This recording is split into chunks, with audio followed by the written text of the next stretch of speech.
Fala galera, mais um vídeo, né? Hoje a gente vai abordar, né, irrigação, como se fosse a aula de quarta-feira. Tem sido um pouco difícil, né? Pela questão da... Ainda não sei muito bem manusear, né, essa questão de gravação, enfim. Mas não tenho tido, por enquanto, repercussões negativas, né? Alguns alunos têm me falado que, na verdade, tem ajudado bastante as aulas. E eu estou fazendo o máximo possível para que a gente possa terminar o semestre sem prejuízo com a disciplina. Então, esse link vai estar no Siga, né, na quarta-feira dessa semana, né, assim como as aulas e os exercícios. Né, espero que vocês gostem aí. Espero contribuir para o conhecimento de vocês, tá? Então, como a gente vai falar hoje, né, continuando a relação solo-água com a atmosfera, a gente vai falar sobre o manejo da irrigação hoje via solo e via clima. Né? Mas para isso, a gente precisa encerrar dois parâmetros importantes aí do projeto de irrigação, tá? Que a gente vai mais adiante falar muito mais sobre eles. Beleza? Então vamos lá. Primeiro, o turno de rega, que é o intervalo de tempo em dias entre duas irrigações em um mesmo local. O turno de rega é dado pela irrigação real necessária, dividido pela evapotranspiração da cultura, sendo que essa evapotranspiração da cultura, né, é o período de maior demanda da cultura, ou seja, aquele máximo período de consumo de água pela planta. Ou seja, a cultura está no estágio dela de frutificação, florescimento, né, sendo necessária aí muita água para a transpiração e os processos fisiológicos continuarem.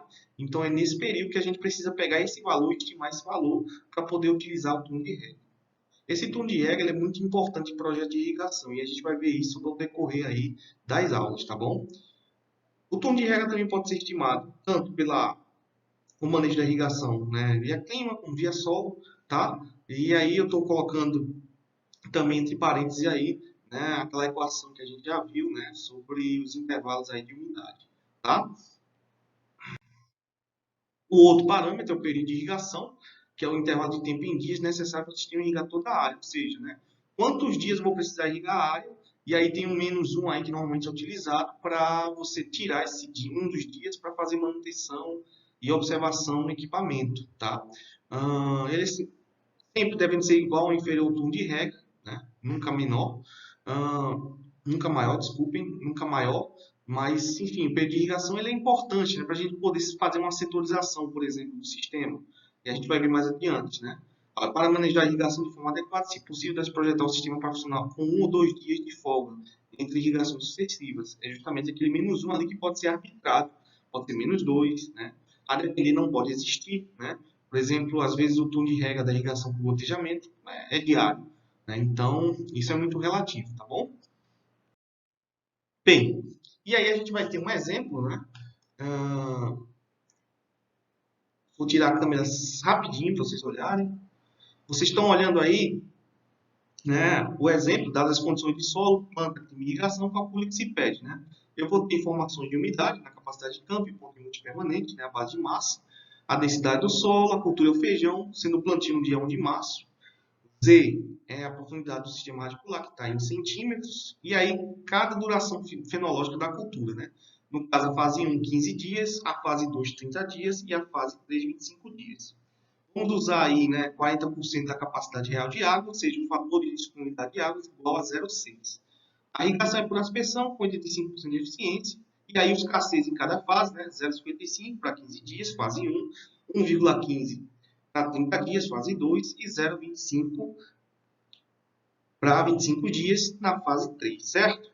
Abaixo, a gente tem aí os meses, né, com a evapotranspiração de referência média diária para cada mês, sendo que a gente vai começar no mês de março, né?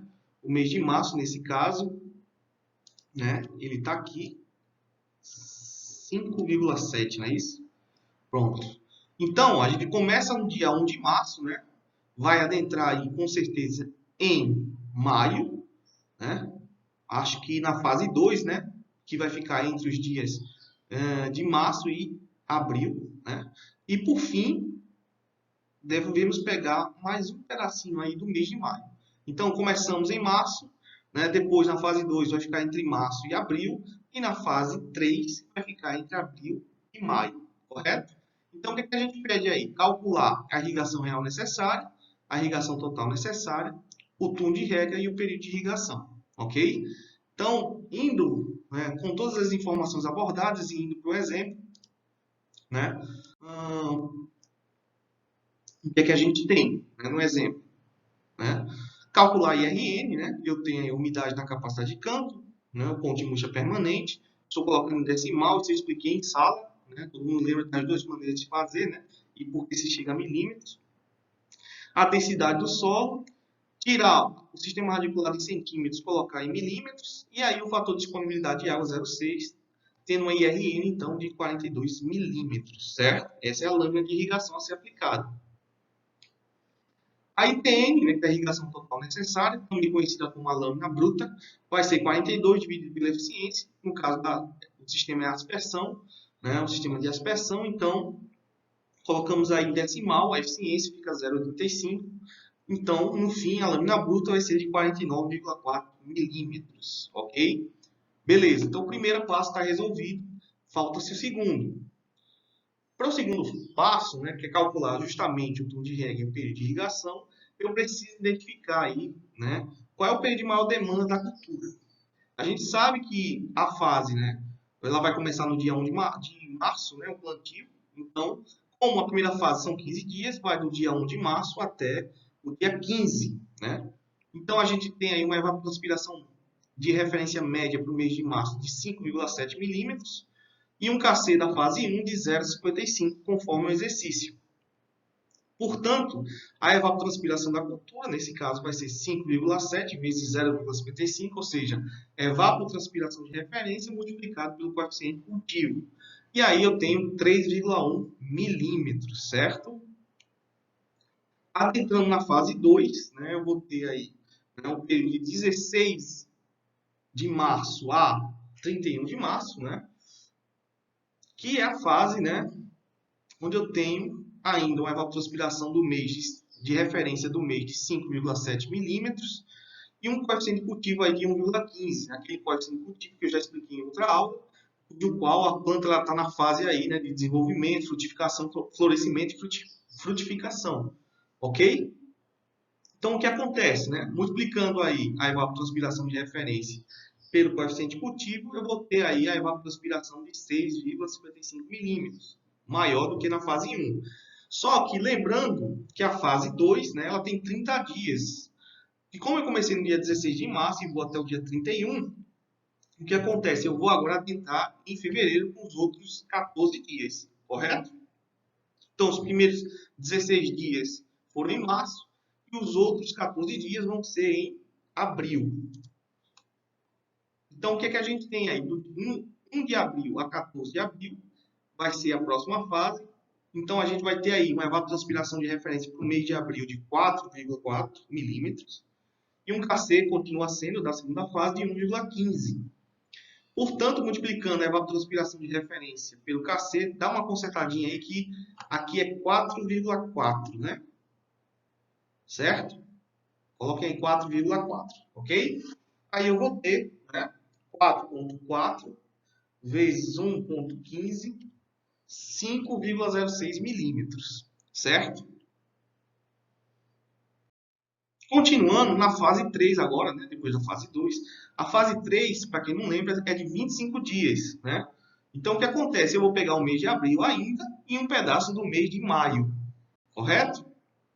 Então, eu vou ter aí no mês de abril ainda uma evapotranspiração de referência de 4,4 milímetros, um KC que vai mudar, né, na fase 3 é de 0,25, portanto, 4,4 vezes 0,25 é a evapotranspiração da cultura, ou seja, 1,1 milímetros dia, né? Continuando na fase 3, né, que vai agora pulando para maio, 1 de maio a 5 de maio, para completar os 25 dias, né, eu vou ter aí uma evapotranspiração de referência para o mês de maio de 3,7 milímetros e um KC continuando na fase 3 de 0,25. Portanto, a evapotranspiração da cultura vai ser a multiplicação de 3,7 vezes 0,25 igual a 1 milímetros. Portanto, qual é o período de maior demanda da cultura? A gente já achou, né? O maior período que a cultura vai consumir mais água vai ser 6,55 milímetros em março. Ou seja, esse valor estimado, né, é o valor que eu vou utilizar para o cálculo do turno de rega, né, do período de maior demanda. Então, o turno de rega vai ser irrigação real necessária dividido pela evapotranspiração da cultura de maior demanda, ou seja, 42 dividido por 6,55. Vai dar um valor de 6,41 dias. O turno de rega não pode ser considerado 6,41 dias, tá? Então, o que é que a gente faz? A gente sempre arredonda para baixo, ou seja, vai ficar igual a 6 dias. Professor, por que eu não posso arredondar para cima? Porque aí a cultura vai começar a sofrer déficit, né? Um déficit de 0,5 dias, mas ela vai sofrer. Isso não é interessante. Então é melhor a gente arredondar para baixo, né? E garantir aí, né? Que a cultura tenha, né? A demanda hídrica dela suprida. Ok? Continuando, o período de irrigação vai ser 6 menos 1, né? Igual a 5 dias. Ou seja, eu tenho 5 dias para fazer a irrigação e 1 dia para fazer a manutenção do sistema. Certo? Repetindo, o período de irrigação vai ser 6 menos 1, sendo que 5 dias vão ser para fazer a irrigação na área, né? Eu posso dividir em 5 setores, por exemplo, né? E 1 dia vai ser, né, para a gente poder observar aí na área, né, algum problema, né, relacionado ao sistema de irrigação, ok?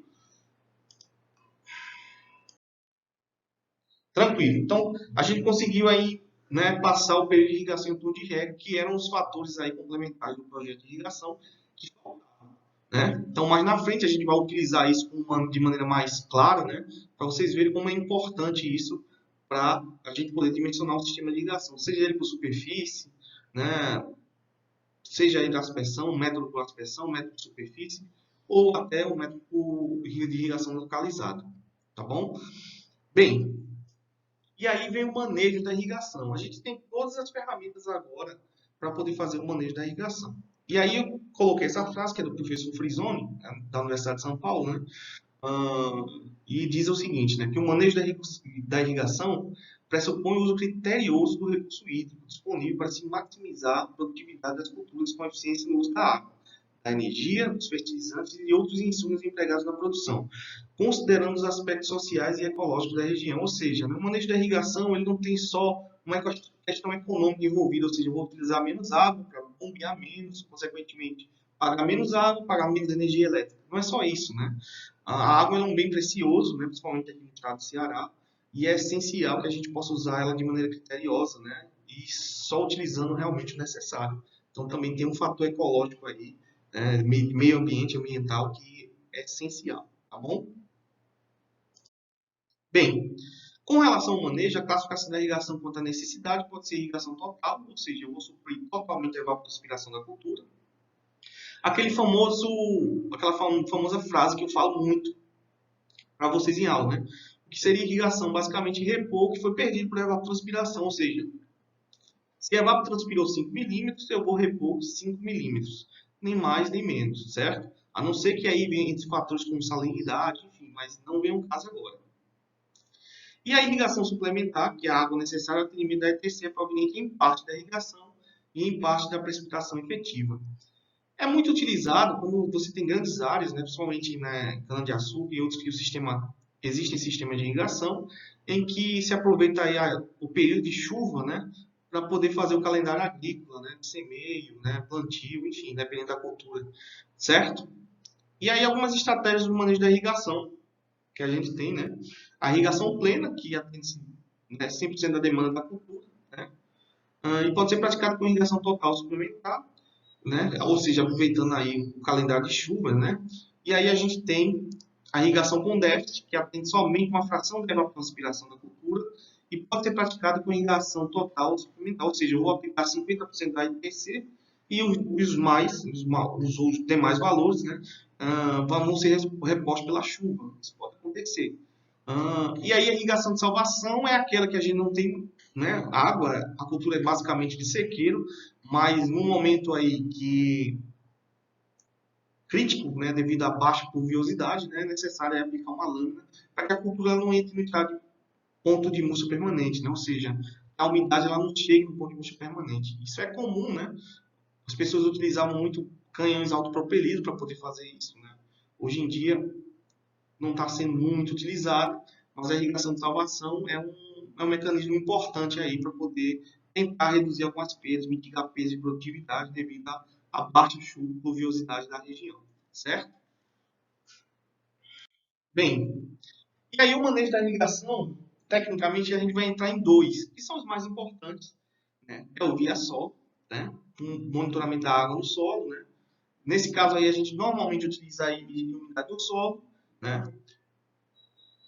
O tensiômetro, que foi que a gente falou em aula, é bastante utilizado, ou seja, né, a gente mede-se diretamente aí o potencial máximo e indiretamente a umidade, mas a gente pode lembrar também da TPR, da sonda de nêutrons, né, e outros equipamentos aí que podem fazer isso, né? Foi falado em aula, inclusive. E aí a estimativa via clima, né, o manejo da irrigação, que pode ser pela evapotranspiração da cultura, né, e por túnel de rega fixo, né, que é muito mais simples, né, e a gente vai explicar aqui. Aí tem outros dois, tem um outro, né, que é a via planta, por medida da deficiência de água na planta, né, aí a gente utiliza a estratégia dos estômatos, né, e por detecção de sintomas de deficiência de água na planta. Essas estratégias de estômatos, quando eu falo, né, é a bomba de Scholanda, né, sobre abertura e fechamento de estômatos para saber ou detectar a deficiência. Tá? A gente vai abordar um pouco, mas não é um enfoque da aula, porque normalmente, né, comercialmente falando, né, as técnicas de controle da irrigação ou de manejo são via solo e via clima. Bem, no manejo via solo, né, o controle da irrigação por meio do potencial máximo é o uso de tensiômetros, a gente já explicou e teve uma aula prática sobre os tensiômetros, né, vocês já sabem o princípio de funcionamento, né, o tensiômetro basicamente, né, é um tubo, né, com um manômetro, às vezes, né, acoplado ou não, e uma cápsula porosa, né, na sua extremidade, essa que entra em contato com o solo, né, e aí pela briga, né, digamos assim, né, do solo, ou secamento do solo, né, e os poros da cápsula, né, a absorção de água pelo solo cria um vácuo dentro, no interior do tensiômetro, né, que é medido normalmente aí pelo manômetro, certo? E aí, né, medindo esse valor em tensão, tá? E aí a gente vai ter algumas leituras, né? E aí, normalmente, as interpretações de leituras são importantes para a gente saber se é o momento ou não de irrigar, né? Segundo aí o professor Frisoni, né, numa das aulas dele, né, as leituras altas próximas de 0,8 bar, né, indicam baixo teor de água no solo, né? Leituras entre 0,1 e 0,3 indicam umidades próximas à capacidade de campo, né? E leituras entre 0,3 e 0,75 indicam o momento de iniciar a irrigação para a maioria das culturas.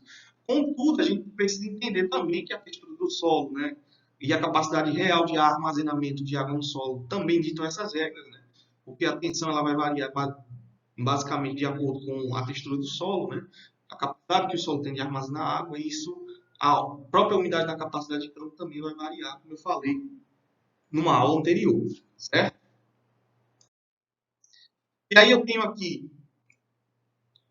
de acordo com alguns experimentos, alguns testes realizados por alguns pesquisadores, alguns potenciais máximos críticos, ou seja, aquele em que o momento de irrigação, né, é necessário. Por exemplo, aí a gente tem o repolho de 0,3 a 0,5 bar, ou seja, entre esses intervalos é o momento de a gente poder, né, fazer a irrigação. Não pode passar disso, porque senão, a partir daí, a cultura começa a ter estresse hídrico, ou no caso, déficit hídrico, né? E, né, a instalação dos tensiômetros, né, normalmente, né, profundidade efetiva de raízes até 50 centímetros, né, são feitas apenas em uma profundidade, ou seja, na metade do sistema radicular. Profundidade efetiva das raízes de 50 e 70, né, são feitas em duas profundidades, ou seja, eu preciso pelo menos de dois tensiômetros com bateria, né? E a profundidade efetiva das raízes superior a 70, aí eu preciso de pelo menos 3 tensiômetros formando uma bateria, né? Para poder fazer esse manejo aí, já que normalmente a gente tem camadas com texturas diferentes, então curvas características diferentes. Então, nesse caso aí é importante, é muito interessante a gente ter instalado aí uma bateria de 2 ou 3 tensiômetros de acordo com a profundidade, ok? Se fosse numa área, né, de 1 hectare, 2, né, recomendo pelo menos ter duas baterias, né, para ter uma maior representatividade, né, para você poder fazer um manejo aí, né, da irrigação. Então, face a isso, né, eu vou dar um exemplo aqui de manejo da irrigação por tensiometria, né, em que a gente tem uma tabela aí, vocês estão vendo, esse DAS é dias após a semeadura, certo?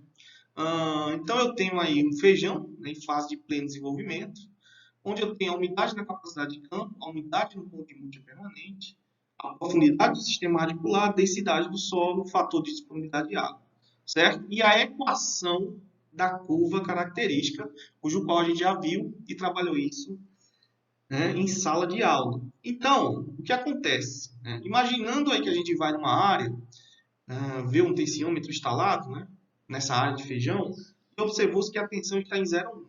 No dia 8, no dia 9, 0,13, no dia 10, 0,15, no dia 11, 0,18, no dia 12, 0,22, no dia 13, 0,34, no dia 14, 0,35 e no dia 15, 0,38. A tensão é dada em ATM, certo? Então, o que a gente precisa saber, né? A gente precisa calcular aí o quanto de água tem nesse solo, né? E qual é o momento importante de fazer a irrigação, certo? Esse deve ser o princípio. Então, o que acontece? Se a gente imaginar o solo como reservatório, né, que é essa plantinha aqui que eu estou, né, mostrando, esse primeiro exemplo aqui, né, o que a gente tem? Né? O solo é um reservatório. Como eu falei, a gente tem os limites superiores e inferiores, né? Umidade da capacidade de campo, umidade no ponto de múltipla permanente. E aí, um fator chamado fator de disponibilidade de água, que limita, né, o quanto eu devo gastar de água. Porque a partir daí, a cultura vai começar a ter, né, uma certa dificuldade em absorver água, né? Como eu falei, né, esse ponto de múltipla permanente é um chute, né? Caracterizado pelo girassol, né? Em outra aula eu falei sobre isso. Então, o fator F, né, ele limita a quantidade de água que eu tenho que gastar, né? Ou seja, quando eu gastar toda essa água, né, eu preciso repô-la, né? Então, o que acontece nesse caso, né? Eu vou ter aí, no momento exato de irrigação, ou seja, o limite de água foi gasto, né? Ou seja, o azulzinho ali deixou de existir, né? Então, esse é o momento de eu irrigar. Quando eu gastei todo esse reservatório, né, é o momento de eu aplicar a minha irrigação real necessária. Ou seja, a partir daí, a cultura ela volta, né, a água volta a ser reposta no solo, portanto, né, a CRA ela volta a ser, né, o máximo possível. Então, é nesse nível, né, que a gente precisa fazer a irrigação, ou seja, né, estava vazio o nosso tanque, né, como se fosse um armazenamento mesmo, né, aplicou IRM, então a CRA volta ao nível pré-estabelecido, como no início, certo? Isso é manejo da irrigação, repor o que foi perdido. E o limite, normalmente, é o valor de CRA, limitado pelo fator de disponibilidade de água. Espero que vocês tenham entendido mais ou menos a ideia do professor, certo? Então, quanto saber que eu tenho de água? Quanto eu tenho de água no solo que eu posso gastar? Né? Ou seja, o que a planta pode consumir antes de eu fazer a irrigação. Então, vamos lá.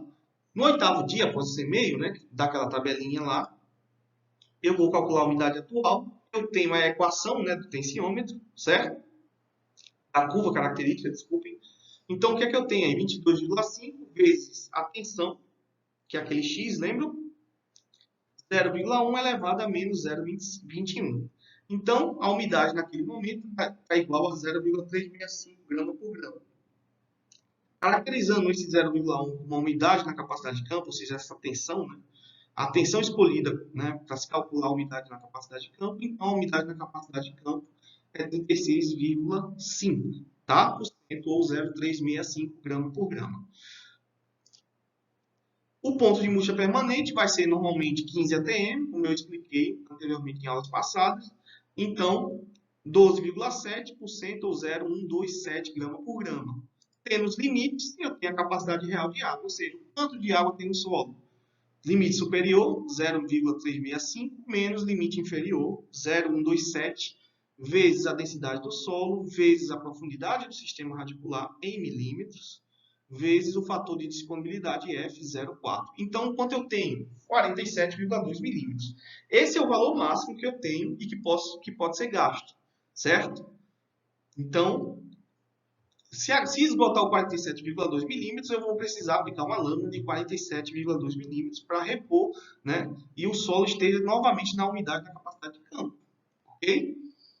Então, no 9º dia, o que acontece? houve um aumento da tensão, ou seja, passou de 0,1 para 0,13. Quando a tensão está em 0,13, né, o que acontece nesse caso? Né? 0,13 é a tensão que eu já coloquei aqui, ó, indicando para vocês. Né? A umidade, ela decresceu, aumentou a tensão, a umidade decresceu. Né? Então, a umidade passou a ter 34,5%, a umidade do solo, correto? Então, a CRA aí, né, quanto é que tem de água no solo agora? Vai ter o limite superior, menos o inferior, né, que é a umidade do ponto de murcha. E aí eu vou ter um valor de 43,2 milímetros, certo? Então, o que aconteceu no processo do dia 8 para o dia 9? Houve consumo de água, né? E quanto de água foi consumido entre os dias 8 e 9? É muito simples, né? O processo de consumo é chamado de evapotranspiração da cultura, como vocês sabem, né? Então, 47,2 que tinha no dia 8, menos 43,2 que tem no dia 9. Então, houve um consumo de água de 4 milímetros, certo? Ou seja, houve um processo de evapotranspiração da cultura de 4 milímetros. A cultura transpirou e o solo evaporou, né? 4 milímetros, o conjunto dos dois. E aí que tá. Quando e quanto eu vou irrigar? Né? Isso depende muito, porque às vezes as pessoas, dependendo do produtor, ele não vai querer que a umidade chegue a um ponto tão crítico ou próximo do fator de disponibilidade de água. Né? Então essa decisão, né, vai depender muito do produtor. Alguns adotam tudo de regra diária, outros não. Né? No nosso exemplo aqui, no 15º dia após a semeadura, né, optou-se por fazer irrigação. Como? Observou-se que a tensão de água no solo estava em 0,38 atm, né? Então utilizou-se a equação, né, da curva característica, né, e observou-se que a umidade atual do solo era de 0,275 grama por grama. E a CRA, capacidade real de água, né, nesse caso estava em 29,36 milímetros. Né? Então, o que acontece? Eu sei que o limite máximo, né, em que a cultura não fique, né, num estágio de um solo saturado, né, e sim com a umidade na capacidade de campo, né, eu sei que esse limite é de 47,2. Né? Como no solo ainda tem 29,36 milímetros na capacidade real de água, o que acontece? Para aplicar a lâmina, é só subtrair o limite superior, que é o máximo, né? Que seria o inicial, né? Ou seja, quando a umidade está na capacidade de campo, a minha capacidade real de água é de 47,2. E quando a tensão atingiu 0,38 atm, eu tenho uma capacidade real de água de 29,36. Ou seja, esse intervalo entre o máximo e o que está atualmente é o valor que eu preciso para repor de água. Ou seja, nesse caso, 17,8 milímetros. Então, esse é o momento que eu vou irrigar. Foi a decisão, ou seja, a tensão aumentou bastante. Então, nesse momento, optou-se por fazer a irrigação. E aí, aplicando os 17,8 milímetros, né, a minha capacidade real de água vai voltar a 47,2 milímetros, né, que é importante falar. Ou seja, a tensão de água no solo voltaria a 0,1 atm, ou seja, ao início, no dia 8, né, que eu tinha uma tensão de 0,1 atm e uma capacidade real de água de 47,2 milímetros. Ok? Espero que vocês tenham entendido, né? Bem, o segundo manejo, né, é o manejo da irrigação via clima. A base do manejo da irrigação via clima é a evapotranspiração da cultura, tá? Então, tudo que vocês viram sobre estimativa da evapotranspiração de referência, coeficiente de cultivo, né, tudo isso entra no manejo da irrigação via clima. Vocês viram anteriormente o manejo da irrigação via solo e agora estão vendo o manejo da irrigação via clima. Bem, nesse caso, né, o princípio básico do manejo da irrigação via clima é o balanço de água no solo simplificado. Né? E aí a gente tem algumas informações importantes, né? Primeiro, eu preciso saber o KC da cultura durante todo o ciclo. E ir no campo, fazer a observação sobre o estágio fenológico da cultura é essencial. A variação da profundidade das raízes durante o ciclo, né? Em quanto tempo a cultura tem uma profundidade maior do sistema radicular. O conhecimento da cultura é essencial, aquela parte agronômica, fitotécnica, né? A capacidade total de água disponível no solo, ou a capacidade de água disponível, ou capacidade real de água também importante, o fator F, né? E aí estimar a evapotranspiração da cultura, ok? Então, o que acontece aí? Nós temos, de novo, né, uma tabelinha, né, onde o DAT é o dia após o transplantio, que vai do dia 64 até o dia 74, certo? Observe que eu tenho aí a SA, que é a evaporação do tanque, vocês viram isso em agrometeorologia, né? O coeficiente de cultivo, né? Aí a evapotranspiração de referência, o coeficiente de cultivo, a evapotranspiração da cultura, uma chuva se ocasionar, quanto de água eu vou aplicar em termos de lâmina, IRN, e a capacidade real de água. O que vocês devem observar é que esse Kp, né, nesse caso o coeficiente do tanque, né, ele está variando, ó. Ele não é constante, aqui, ó, 0,85, 0,85, né? Assim como a evapotranspiração de referência, se a gente fizer medições diárias, né, vamos ter valores diferenciados, ok? Então, o que acontece? Qual é o princípio aqui? O princípio é o seguinte, né? A evapotranspiração da cultura, né, vai sendo calculada e aí descontada no valor da capacidade real de água. Quando essa capacidade real de água, né, em amarelinho aqui que eu coloquei, chegar próximo a zero, é o momento de eu fazer a reposição com água, né? Fazer a aplicação da irrigação, certo?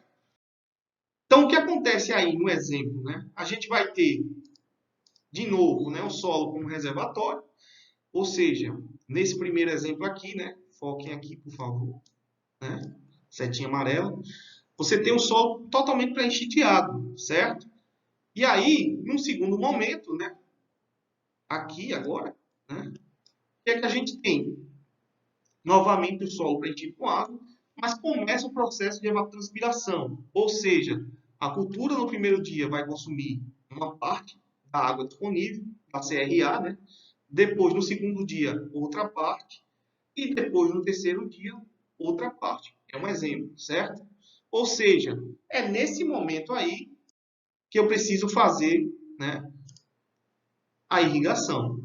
Fazendo-se a irrigação, eu vou repor os dias, né, de evapotranspirações. Ou seja, fazendo com que a minha capacidade real de água ela volte novamente próximo à umidade da capacidade de campo. É dessa forma. Ou seja, foi gasto, né, pelo processo evapotranspiratório, e aí eu preciso fazer IRN. Nesse caso, né, fazendo o manejo via clima, da irrigação via clima, eu vou ter aí, né, somatório de evapotranspirações, ou seja, o que seria a irrigação aí, nesse caso, a lâmina aplicada? Seria o somatório de evapotranspirações. No caso ali foram 3 dias, que eu dei o exemplo, então seria o somatório das evapotranspirações da cultura durante 3 dias. Né? Por exemplo, 5, 6 e 5. Eu somaria 5, 6 e 5, né? E aplicaria esse valor de volta, para repor e fazer com que a cultura, né? No caso, fazer com que o solo volte à capacidade real de água, né? A minha CRA. Ok?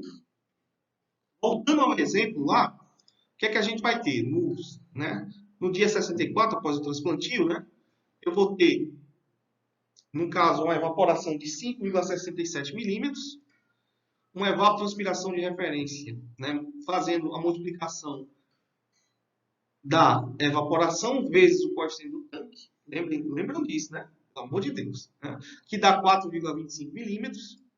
E aí, uma evapotranspiração da cultura multiplicando a evapotranspiração de referência pelo Kc, igual a 5,1 milímetros, correto?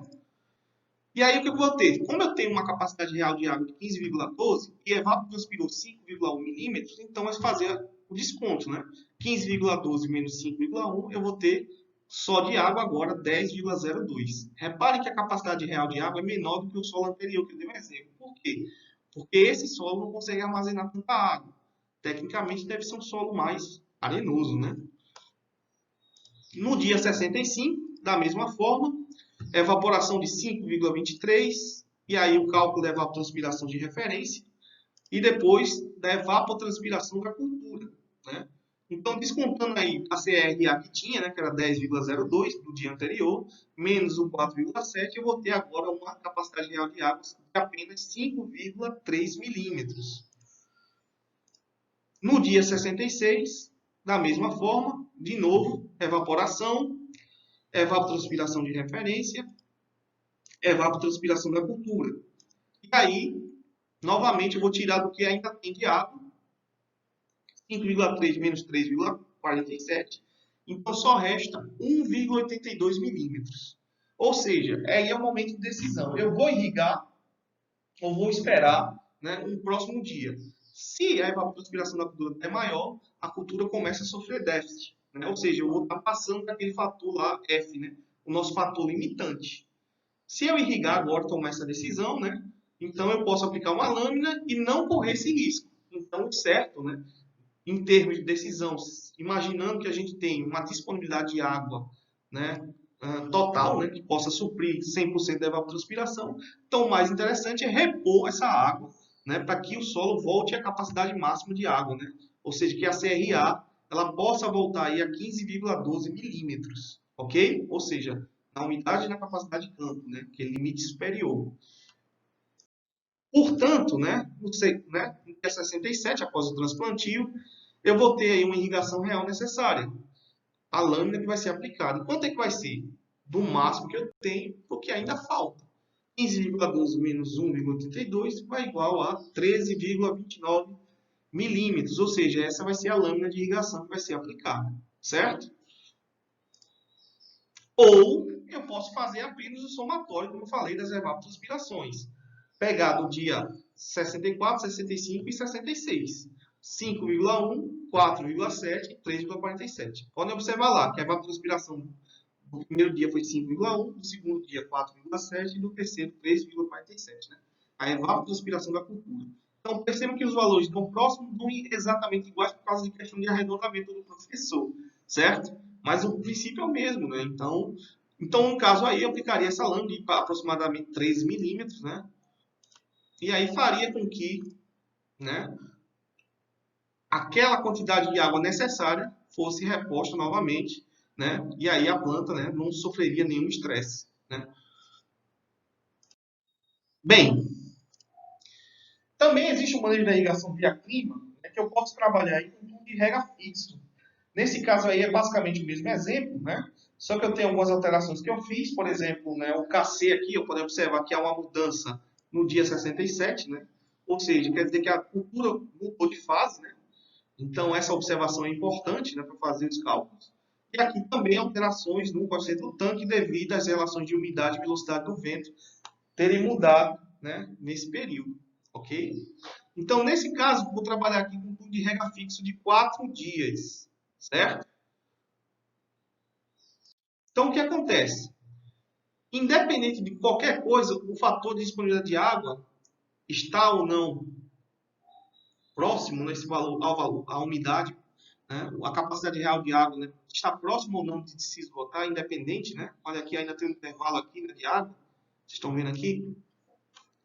Independente disso, eu fixei um turno de 4 dias, ou seja, quando evapotranspirou 4 dias, eu vou repor esses 4 dias, ou seja, a IRN vai ser aplicada, e aí 1, 2, 3, 4. Bom, voltou novamente aí, né, próximo à umidade na capacidade de campo. Esse é o objetivo, independente se ainda tem água ou não no solo. Né? Não que se tem água ou não, mas independente disso, né? Eu fixei um turno de 4 dias, então sempre eu vou irrigar em 4 dias. Ou 2 dias, ou 3 dias, ou 1 dia. Então, o princípio é o mesmo. Evapotranspirou 4 dias, vou repor os 4 dias evapotranspirados. Evapotranspirou 2 dias, eu vou repor os 2 dias evapotranspirados. E assim por diante. Certo? Então, somar a evapotranspiração dos 4 dias, né? Então, vamos lá. No primeiro dia, né, no dia 64, no caso, evaporação do tanque, evapotranspiração de referência, né? Olha, o coeficiente do tanque é 0,75 aqui, né? E aí a evapotranspiração da cultura é de 3,82, né? No dia 65, evaporação 5,23, evapotranspiração de referência 3,92 e evapotranspiração da cultura, no caso, de 3,53. No dia 66, né? Evaporação 3,41, evapotranspiração de referência. Percebam que mudou, né, a questão do 0,85 aqui, né? Vocês estão observando? Ou seja, o que houve, professor? Né? Alguma coisa em termos de velocidade do vento, umidade relativa do ar, né? Pode ter mudado o clima e aí o coeficiente do tanque foi ajustado, né? Então, nesse caso, foi alterado para 0,85. Então, a evapotranspiração de referência foi 2,89 no dia 66 E aí a evapotranspiração da cultura 2,61. No dia 67, né, evaporação de 2,74, evapotranspiração de referência de 2,33 e evapotranspiração da cultura de 2,10. Ok? Portanto, né, a minha IRN vai ser o somatório das 4 evapotranspirações: 3,82, 3,53, 2,61 e 2,10. No caso, 12,06 milímetros. Então, o que é que eu vou repor? 12,06 milímetros. O que eu perdi? 12,06 milímetros. Só dei uma reparada se o coeficiente de cultivo aqui não foi alterado, eu não lembro. Mas, enfim, é só o exemplo, né, para vocês observarem. Então, se perdeu em 4 dias, eu vou repor o valor de 4 dias perdidos, né? Então, é dessa maneira que eu vou fazer aí a evapotranspiração da cultura. Certo? Esse é o turno de rega fixo. Né? Bem, acho que deu mais ou menos para entender. Existe um outro manejo da irrigação, que é o via planta, né? Nesse caso aí, o potencial hídrico das folhas é medido, né, pela bomba de Scholonder, né? Pelo princípio de abertura, relação de abertura de estômatos, né? Ou seja, se os estômatos estão muito abertos ou muito fechados, né? A depender, a gente vai saber se tem ou não um grau de déficit hídrico, né? E o aparelho aí que se mede isso é a bomba de Scholonder, né? É um manejo muito complexo de se fazer, né? Mas existe, né? Pelos aspectos da planta, né? E eu quis exemplificar para vocês. E o outro manejo da irrigação via planta, né? É pela temperatura, né? Nesse caso aí, o medidor de temperatura acima do dorsal, né? E a temperatura aí da parte aérea da cultura, né? Sabendo se aí se tem ou não um déficit, né, de pressão de vapor de água, né, sendo ou não necessário irrigar, tá? É um exemplo, né, mas para dizer que também existe esse tipo de manejo, não é utilizado, né, pelo menos eu não vejo comercialmente falando, tá? Então acho que é mais ou menos isso, 42 minutos de aula, acho que foi um pouco longo, mas era importante, já que era a aula da quarta-feira. Qualquer dúvida, pode se comunicar comigo no e-mail, né? Essa aula vai estar disponível no YouTube, né? Vou deixar o link no Siga. E também a aula em slides eu vou deixar lá no Siga A, né? Junto com os exercícios, tá bom? Obrigadão aí, valeu. Até a próxima. Tchau, tchau.